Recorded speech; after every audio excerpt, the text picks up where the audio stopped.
27 and 29. Well, I don't know how yours printed out, but mine, flip over. The combination of 29 and 30 is on Educreations. Okay, so you can look at that there.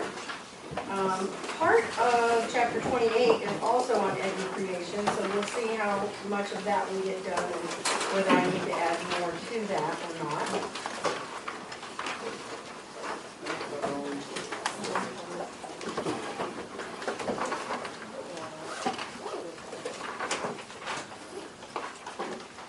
Do you have any questions? Oh, also I put on Educations a little review or a primer on blood type and RH and what that means. We'll go over some of that today, but if you don't completely get it, there is that where I'm talking about it again, okay?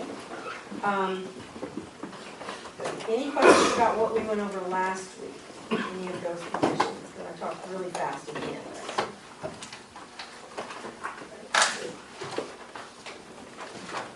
Nope. Okay. Hello, hello.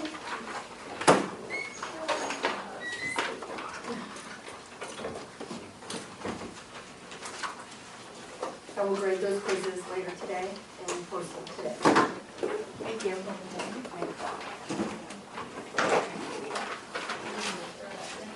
Did you find it difficult?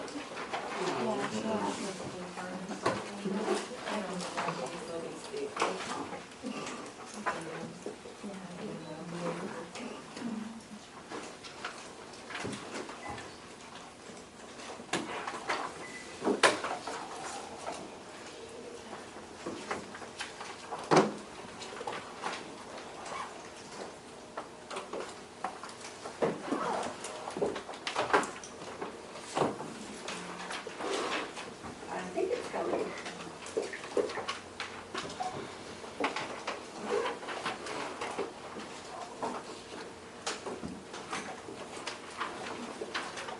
Okay, so here we are, all the way down here in the gestational problems or pregnancy-related complications, either one, for the mom, the fetus, and the newborn. We're going to look at hemorrhagic conditions. What does that mean? Bleeding, right. Bleeding and what those look like, what are they caused by, how do we manage them. Very briefly touch on hyperemesis gravidarum. Look at hypertensive disorders in pregnancy and ADOH incompatibility and RH incompatibility.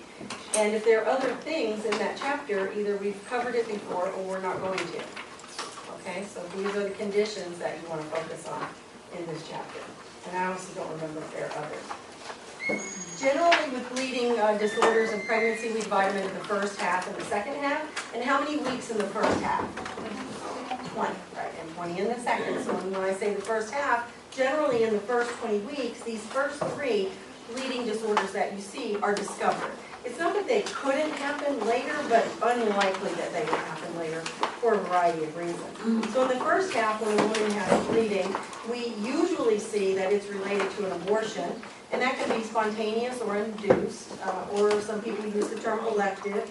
Some people use the term medical abortion or therapeutic abortion. Basically, it means did you choose to have one for a reason, or did it just happen, without your control? And that's the spontaneous one.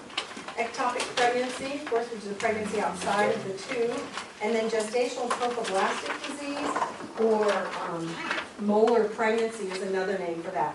These we usually find in the first 20 weeks. In fact, we usually find them in the first 12, or even sooner. In the second half of pregnancy, these could also be occurring in the first 20 weeks, but they're most likely to be diagnosed in the second 20 weeks. Okay? This is not just my opinion, this is the learned placenta previa and placenta abruptio.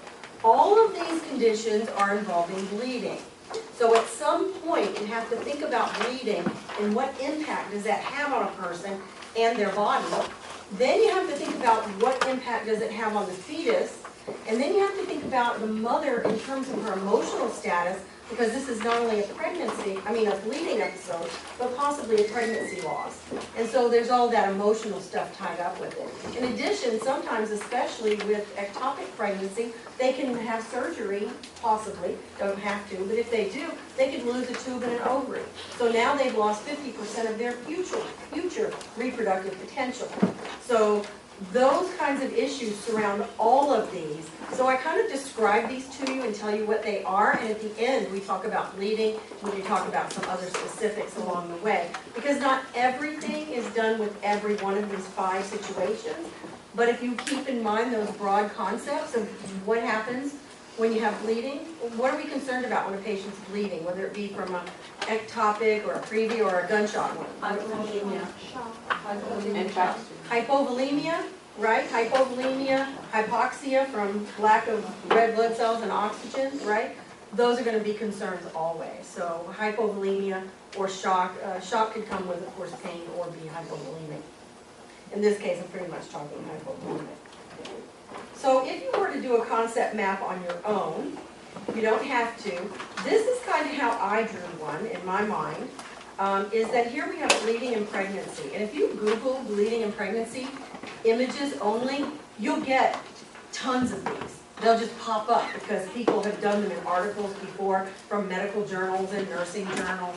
This is one that I just put together. So again, I know you all like to get my pictures, but the real learning here takes place by doing it yourself, thinking, what is this concept? So if I give you the bare skeleton and you're interested in that, then that's where you'll learn. So pregnancy and bleeding, and here we have the first half and the second half. We have the major conditions, which I already told you. And then you might want to go towards the causes, okay? What causes them? What are the physiological problems, psychological problems for mom and fetus? And then you can also do it this way, due to, causing, diagnostic testing, etc. You can do something like that and help you map it out, and you get the whole big picture. Because again, it's kind of hard to see the whole big picture when we're talking about one tiny little aspect of it at a time. So if you can do something like this, it might help you. It helps me. Okay, what is an abortion? By definition, it's abortion, miscarriage, or it's a delivery prior to 20 weeks. It does not have anything to do with the status of the fetus when they're delivered. Some fetuses prior to 20 weeks, especially 18, 19 weeks, may in fact be alive and be breathing and have a beating heart. However, that won't last long and they will not be resuscitated. So it's just a delivery prior to 20 weeks. Sometimes people use it as less than 500 grams as well. The incidence is about 10 to 15% of all reproductive couples have an experience of miscarriage, a spontaneous abortion, usually related to chromosomal abnormalities. There can be many others, but it's usually chromosomal abnormalities. That doesn't mean that that's what we have to say, because even if it's a 6-week loss, they haven't felt movement yet, they really haven't gained any weight, but they know they're pregnant, whether it be planned or unplanned, perhaps they've already got hopes and dreams for this child. So it's still a loss. So don't ever think, well, it's a big time to do at 30 weeks, but you know, at 6 weeks, I mean, it was only like this thing, you can only see with a microscope, whatever. Not in the mind of the parents. The mind of the parents, it's still their child. Sometimes you ask my grandmother, you know, what did she have for breakfast? She said, honey, I haven't had breakfast yet. Of course she did 2 hours ago, okay, or 30 minutes ago. Ask her about her reproductive history, she's spot on. I saw her just 2 days ago, and for some reason when talking about births and hospital births, she remembered which ones of her children were born in the hospital and which ones were born at home and details of those things. But she seriously didn't know that she'd had breakfast. I brought some homemade banana muffins. She says, thank goodness, I'm starving. I'm like, oh, okay. And it was like an hour since she'd had breakfast. She wasn't starving, she just couldn't. But I'm just saying, these are things that are so enriched and so important to us, as important as the live birth. Okay, so we have to keep that in mind. Do not memorize all the different types of abortion. Some of them mean it's absolutely happened, some mean it's gonna happen, no matter what, some mean it might be happening, we don't know. I don't care, I don't think you need to know those definitions, okay? So don't. Ectopic pregnancy, and please share that with the people who are here. Do you share this with people who are not here, Cornelius? No. Somebody had to go home already. I'm recording it, I can share it. Yes, he shares it. Well, you can share it with your class. I think we discussed that. Yes, you can share it here. Just don't post it. Don't give it to people who don't need to know. Okay? And after you guys, we're starting our new curriculum, so it won't be anything like this when I come back after my sabbatical. So I don't know if that's what good or bad, but it is going to be. Okay, ectopic pregnancy. What is an ectopic pregnancy? It's a pregnancy outside of the uterus. It's usually found somewhere in the tube. It could also be in the peritoneal cavity. It can be stuck on an ovary. It can be in the cervix, but it's usually in the tube. I mean, it could be here, buried deep, but it's usually in the tube. But the correct term is not tubal pregnancy, but ectopic, because ectopic means outside of the uterus. Okay? So tubal factor, what does that mean? It means there's something wrong with the tube. Because if you watch that video, or you remember, the tube is an alive thing. It's not just laying there like a garden hose waiting for something to come shooting through. It's moving. It's constant little cilia and its muscles are moving things through the tube. So if something has affected that ability, then an embryo, a fertilized egg, is more likely to get stuck there. Things that can cause it are endometriosis, because endometriosis can cause anatomical problems, can cause damage to the tube, as smoking can cause damage to the tube. Just like smoking causes the damage of the cilia in your lungs, it also damages the cilia in the tube itself. If you've had a previous ectopic, obviously there was something wrong with your tube probably, and so now you're about 50% more likely to have one in the future. Even if it's on the other side, it doesn't matter. IUDs can have some impact, although they are greatly maligned and are not the vicious type of thing that we have thought of in the past, given that they are used in the right client.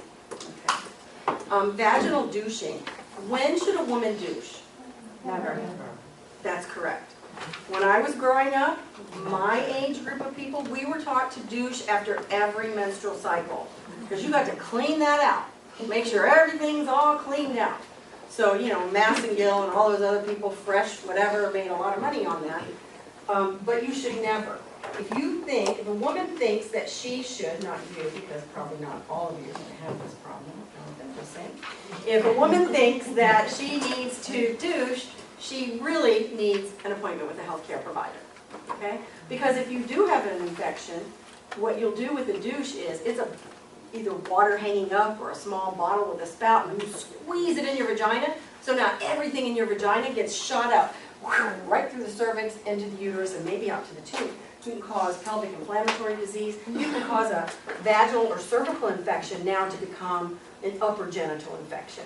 So douching is really only encouraged if it's recommended by a healthcare provider, and there are some cases where it is necessary, but otherwise not. So what happens with an ectopic pregnancy is it can be a normal, completely normal pregnancy, an embryo that's developing normally, has a heartbeat even that you can see on ultrasound, but it's in the wrong place. And we do not have the technology to move it. Okay? So because it's a normal pregnancy, the symptoms are pretty much the same as a normal pregnancy until it gets too big for its space. You know those hermit crabs that borrow shells or containers, and like cartoons will sometimes have a hermit crab that lives in a can with a partially open lid or something, and they just move because as they grow, they don't have a hard shell. They need to find someplace else to grow, but when they outgrow it, then they have to move on. Well, in this case, the embryo outgrows where it is, okay, and it has to do something, and usually that's going to be rupture or implode, okay, which is a medical emergency. So the first symptoms are that they miss a period, they may have other signs and symptoms of pregnancy, such as what? Nausea, polyuria, tender breasts, things like that. When they have an ectopic, then we're going to add bleeding. Now, about 50% of women have some incidence of bleeding during their pregnancy, and most of it is not anything, but all of it should be evaluated. Okay? So when somebody says, well, I have bleeding, and if you know anything about, you know, physiology, you say, well, let's see, it could be implantation bleeding, you know, just a good implantation going on. Well, maybe, maybe not. I mean, how do you know? Because healthcare providers have to use blood work and ultrasounds and all kinds of things to make a diagnosis. So you would really be unable to make a diagnosis without a visit to a healthcare provider. Okay? So vaginal bleeding, probably should put that on top, because every one of these 5 conditions, the number 1 sign and symptom is bleeding, because that's what they're housed under, bleeding in pregnancy. They all have bleeding. Some of them have other things, but they all have bleeding. That's what they all have in common. Okay. So regular signs and symptoms of pregnancy, including a missed period, and then some pain. Every single woman who presents to an emergency department with pelvic pain and or bleeding, doesn't matter, bleeding without pain, pain without bleeding, doesn't matter. If they're of reproductive age, will get, I guarantee you, a pregnancy test. Do you agree, Haley? Because what if they say, Haley, but I'm not sexually active. I'm a lesbian, I don't have sex with males. Do you still do it? Yes. Heck yeah, because some of them are delusional and the other half of them are lying. So seriously, you always do that. Now, because there are other organs in the pelvis, there's a bladder, right? There's some bowel in the abdomen there. So it could be other problems, appendicitis, bladder infection, etc. But lickety-split, you can rule out a pregnancy with a dip of urine. You don't even have to get the blood test and send it to the lab. You can just get a urine dip and do that usually. So every woman is going to get that, okay? So if they have a rupture, okay, these are the symptoms. These are the regular signs and symptoms of an ectopic before the rupture. Now, the rupture can cause severe bleeding, and if a vessel is a large vessel, which there are some in the uterus and of course nearby, and if it ruptures, this is a medical emergency, an obstetric emergency. A woman can bleed to death from an ectopic pregnancy if she's not in a healthcare facility or gets there fast enough or is supported, hemodynamically until she does. So they can have sudden severe pain in the lower abdomen or pelvis. What other thing could any of us have sudden pain in our lower pelvis? What's another condition it could be? Appendicitis. Appendicitis, right. But once we rule in pregnancy, we'll probably rule out appendicitis. So again, we'll just get a pregnancy test. Shoulder pain. Why in the world would this woman have shoulder pain when what's happening is in her pelvis? It's referred. It's referred pain. Have you heard of shoulder pain for patients who have laparoscopic surgery? And what causes that? Leftover gas in the cavity. And so it irritates the diaphragm, which presses up and causes pain under the shoulder blades. In that case, what's the cure? Ambulation is the only way to get that gas out. You can give them all kinds of pain medicine, but it's not going to take away the pain under their shoulder blades or on the back. And then signs and symptoms of hypovolemic shock. And what are those? Diaphoresis, tachycardia, Low blood pressure. tachypnea, hypotension, pallor. Excellent, excellent. Well, does that all sound familiar though from other courses I'm assuming, okay? So these are the signs and symptoms with rupture. These are just general signs and symptoms, okay? So we diagnose this by getting their menstrual period, last menstrual period, by getting a beta HCG, but really you can also do it with a urine HCG if it's soon enough. And then we can do a serum progesterone, and if it's greater than 20, there's like a 95% chance that they're pregnant. Even if their beta HCG is not showing up a very big number, that will work. You probably don't even know that detail, just mark that out. Ultimately, we'll diagnose this by transvaginal ultrasound. So you'd think, okay, we do a transvaginal ultrasound. We're doing it because it's usually in the first trimester, and so the uterus is still in the pelvis there, right? So transvaginal is usually better than abdominal. And so you think, well, you just put it in there and you see it, and there it is. But sometimes that's not so easy. It's not the case. Because it's very, very small. It may be microscopic still. It might be twisted around in the tube behind the ovary, or might be surrounded by a lot of other fluid from the ovulation, or maybe is already leaking fluid from the site itself. So it's not always easy. So one thing we can do for sure is, if we know they're pregnant from their blood work, and if we look in their uterus and we don't see anything, we know it's somewhere else. Right? Because once your pregnancy test gets to a certain level, and you don't need to know that level for testing, but I'll tell you it's 2,000, just FYI, but you don't need to know that, we should see something in your uterus as a sign of pregnancy. And when we don't, we know that there is one, but it's outside of the uterus. So then you either look harder on ultrasound, or you do a laparoscopic procedure, see what you can see, and then maybe you have to open them up for a laparotomy. And if you're lucky, you know, you'll have a really good surgeon who's good with microsurgery. Because who has seen tubes this semester in surgery? Are they very big?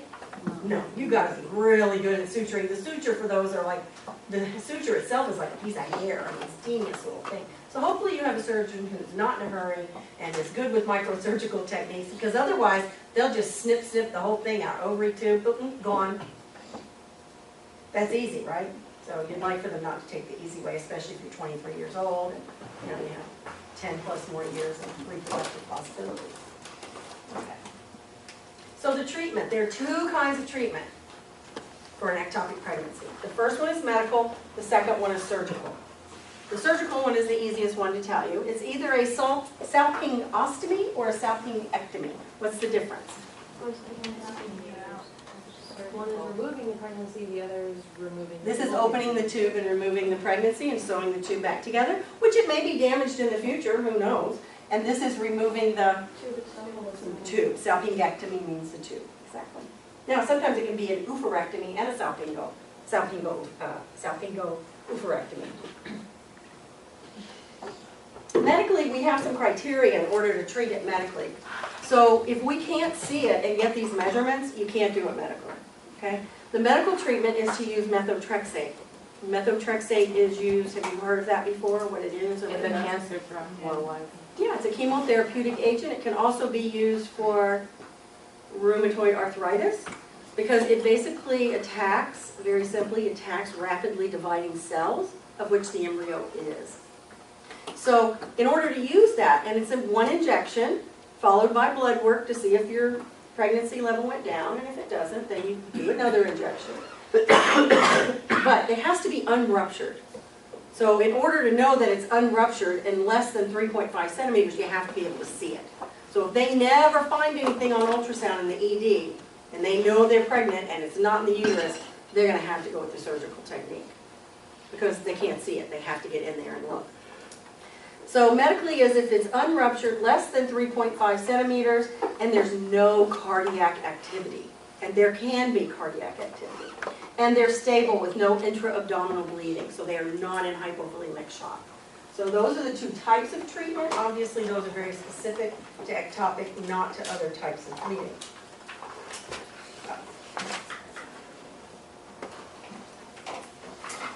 Gosh, this is like 2-minute last video. The ectopic.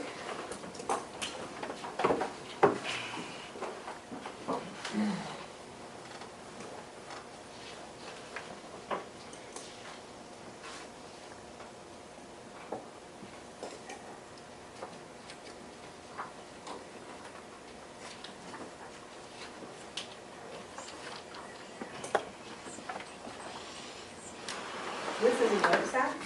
This is a sign of a viable pregnancy, and this is the embryo.